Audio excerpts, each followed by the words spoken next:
frog jumps into the pond. Splash. Silence again. Guys, this is a poem, a haiku poem, from one of, or maybe the best haiku writer ever, Basho Matsuo. Okay, I probably butchered that name, sorry. But he's amazing. I really like his poetry. And what's great about haikus, guys, is that they can help us with our English grammar. Okay, and that's going to be in another video. But, in this video, I really want us to use our vocabulary, and we're going to use nature vocabulary, and we're going to develop some of your nature vocabulary so that you can create your own haiku. Okay, how cool is that? So, and then I want you to share it with me in the comments below, okay? But, first let's talk about the haiku as this, ancient Japanese art form.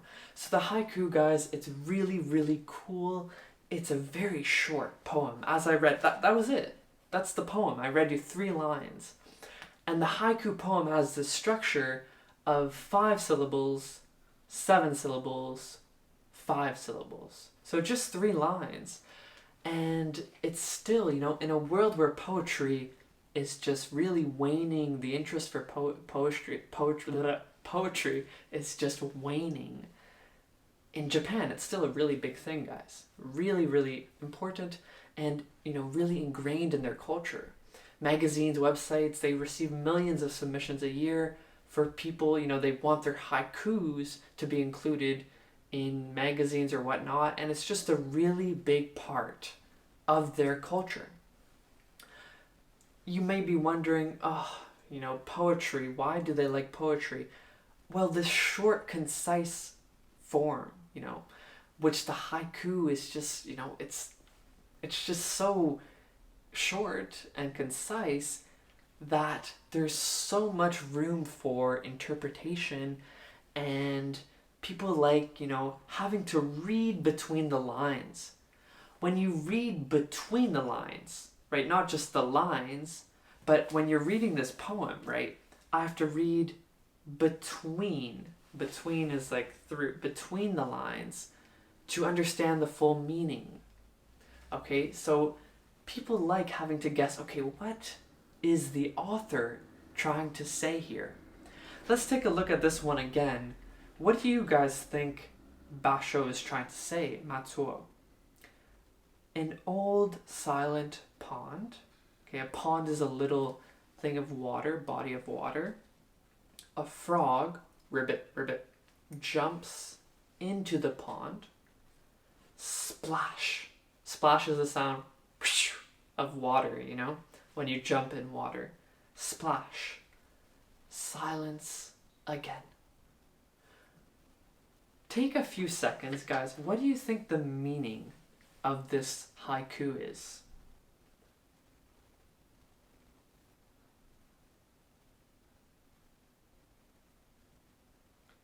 So there's no right answer, and that's what people love about these haikus, and they'll talk, oh, what's the meaning, So my interpretation, and it's not the right interpretation, it's just mine, I don't know. It could be right, could be wrong, probably wrong. But an old silent pond, a frog jumps into the pond, splash. So the pond maybe is your life, and there's not old silent pond, there's not much going on in your life.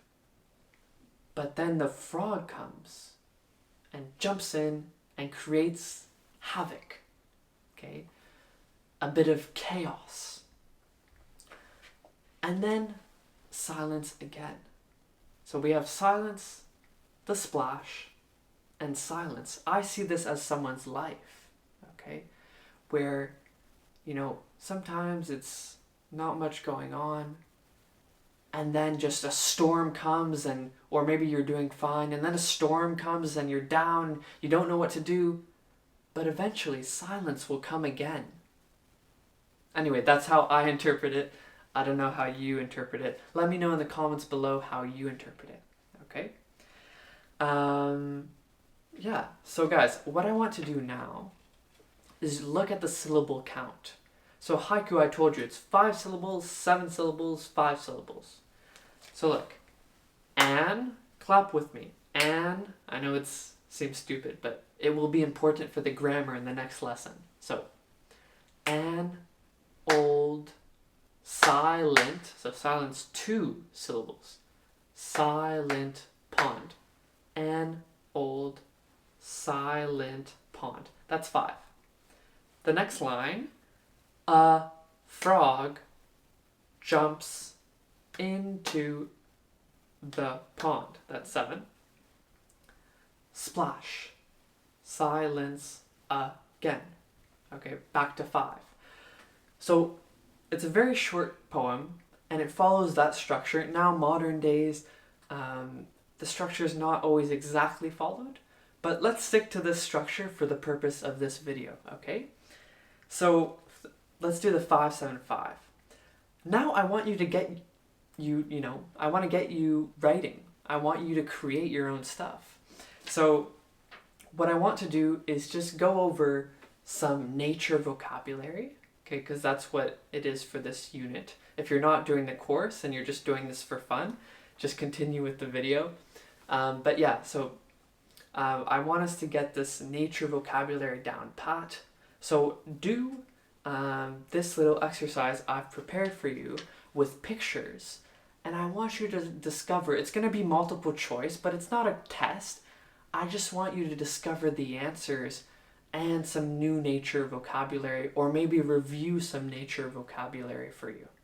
So go ahead, do this now, and we'll come back and write your poem. So go ahead.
Fantastic, guys. So I hope you learned a little bit about nature vocabulary. Now I want you to write your own haiku with nature vocabulary. So let me give you an example. I'm going to give you 2 words, and you have to use those 2 words in your poem. But the rest, you're free to do as you like, as long as you stay in the haiku structure. And I really want help you correct the poems in the comments. And, but remember, poets, they like to break grammatical rules a bit. So grammar is not the most important thing, but just using your vocabulary, making sense, trying to make a deep meaning. There's, what they say about haikus is you can only, what did they say? You can only understand a haiku that's as rich as you are, something like that. So you have to be as deep or knowledgeable or experienced as the author to really understand that author's haikus. So let me give you an example.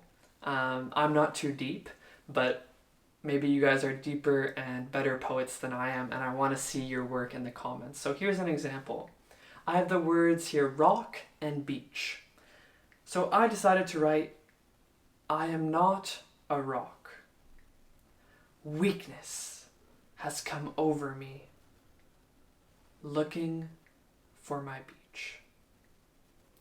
So I followed the syllable patterns there. I am not a rock, 5, right? Weakness has come over me, 7. Okay, and looking for my beach. Now, what do you think the meaning of this poem is? What do you think? Look at it for a few seconds.